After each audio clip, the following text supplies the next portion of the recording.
I was born and raised in the San Fernando Valley, and I had aunts and uncles that lived in Sylmar. So we used to come up to this area quite often, and it was very rural. My aunt had a farm where we went out and we got chickens, and there was horses, and everything was very wide open.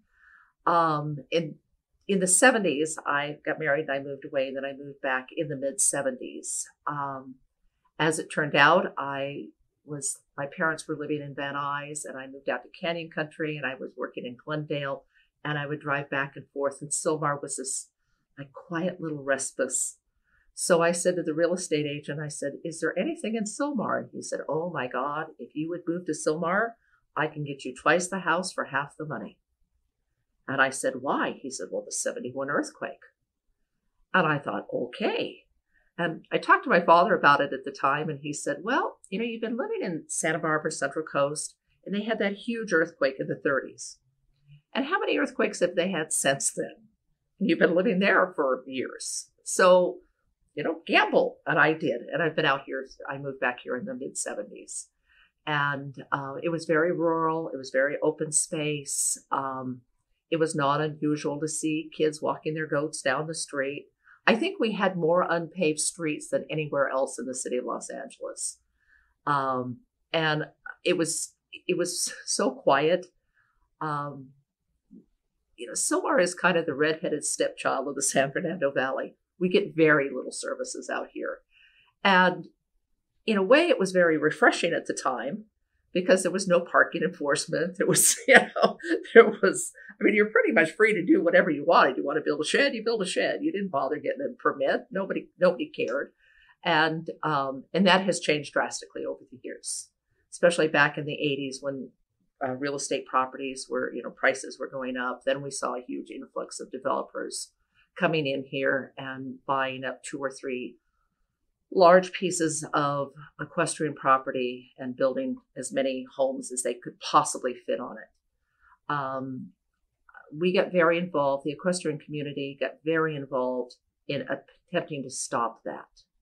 And we were very successful in blocking a lot of developments that wanted to come in. We weren't always successful, but and the ones that could slide past us had taken out permits prior to our coming on. So the permits were laying there and dormant. So some of the developments came in under our watch that probably shouldn't be here, especially a lot of the small lot homes, the ones that are right on top of each other, because that's not the flavor of this community. We all understand that development is important, and we have our major thoroughfares that's where it should be, closer to. But don't go into an equestrian community, buy 2 lots in the middle and put up a condo project. Now with the new community plan, that they can't do that. And we were very active on that. The flip side for Sylmar is that we have so few services. We currently have 1 fire station for approximately 90,000 people. And if you drive by the fire station, you know where it is. It's the same one that's always been here, back when there was 20,000 people that lived here. That's the same fire station that we have. That's the only one we have. They loan us from Mission Hills and Pacoima. They'll send over. But I often wonder how it would be to be the fireman when you've got a fire here and a heart attack here. Which one do you go to? Because the second call out, the fire is going to be engulfed or the person's going to be dead. So I can't imagine making that decision which one to go to first. And each council person that comes in promises a new fire station. And here we sit. I've been living out here for well over 40 years, and we still don't have a second fire station. I mean, it's criminal. It's absolutely criminal. Street cleaning, we don't know what that even looks like most of the time around here. They do have streets up where they have street cleaning, but I don't think it happens very often. Our representation is very minimal. We have 2 senior lead officers for a community this size. It's laughable. It's actually laughable. I know that I've seen the census, and I know that there's Black families here. I don't know where they are because I very seldom ever see them, but I know that we do have a Black community out here. but you're absolutely right. And that end of town now has sectioned off from Sylmar, and they now call themselves Rancho Cascade. And so they've actually changed the name of their community because they don't want to be affiliated with us. I live 1 block away from Rancho Cascade, and we opposed it for many, many years. We fought this change, and the current assembly person greenlighted it for them. Where exactly is Rancho Cascade? It's anything north of Roxford. Oh, really? Yeah. And those big homes up on that end. Okay, so it doesn't move into this area? No, not at all. Now, I'm on Herrick, just south of Roxford. And when I was opposing it, they offered to move it down into my neighborhood. And I said, no, thank you. I know where I live, and so they did not move it down they were going to take it down to Bledsoe, and anything south of Bledsoe would be in the Rancho Cascades. For a long time, I think some of the homes kind of just sat there and languished. And during this I've noticed that I see those homes being sold and repaired nicely. We still can't get industry to come out here. We can't get stores to come out here. We can't get markets to come out here. Everybody out here, we had a fast and easy. And it was the highest producing one they had. People flocked to it. And then they closed down, and we lost that. And we were begging Trader Joe's to come in and take it over. And they've declined us. We've approached them so many times. As far as markets and marketability here, you can't get people to come out. You still can't get them to come out. What they do is they drop a pin, and they do a circle around the pin. And because we have these mountains that nobody lives in, we don't quite qualify. If they move the pin down a little bit, if they take it out of Central and move it down, say, closer to San Fernando, we would qualify, but they don't. And so if you drop it down in the middle of Sylmar, of course, you've got all these mountains up here. And you talk to most of the people that live here, we don't shop here. We have to go elsewhere. We have to go. We go to the Vons and Granada Hills because it has more of a variety. It's larger, parking's easier. And I stop there on my way home, and then I shop and I bring things home. We had a nice Ralph's. It was a mediocre Ralph's, but it's closed, and we got a Food for Less now. And so the shopping is hard. We can't buy anything here. If you want to go to a department store, you've got to go to Granada Hills or over the hill of Santa Clarita. Well, if you look at it, it's always been unfortunate for Sylmar because you had these two communities. You had San Fernando, which was the mission city of the jewel of the area. Yes. And then you had what people laughingly referred to as Sylmar. Yes. And which kind of always, to be honest with you, angered me. Yes. But you understand it because you'd see those ratty houses with Yes. 15 people living in them and debris all over the place. It was kind of back in the day. Remember when you get the squatters out there in Cascade? It was kind of like that, only with a house.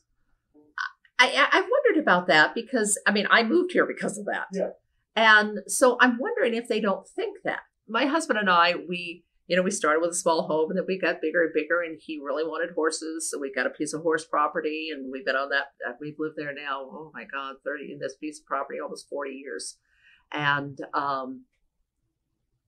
I could not touch the house I live in anywhere else in the community. Even Shadow Hills and over that way, I could not touch the house that we live in for the price that we paid for it. What's the future of Sylmar as you look forward?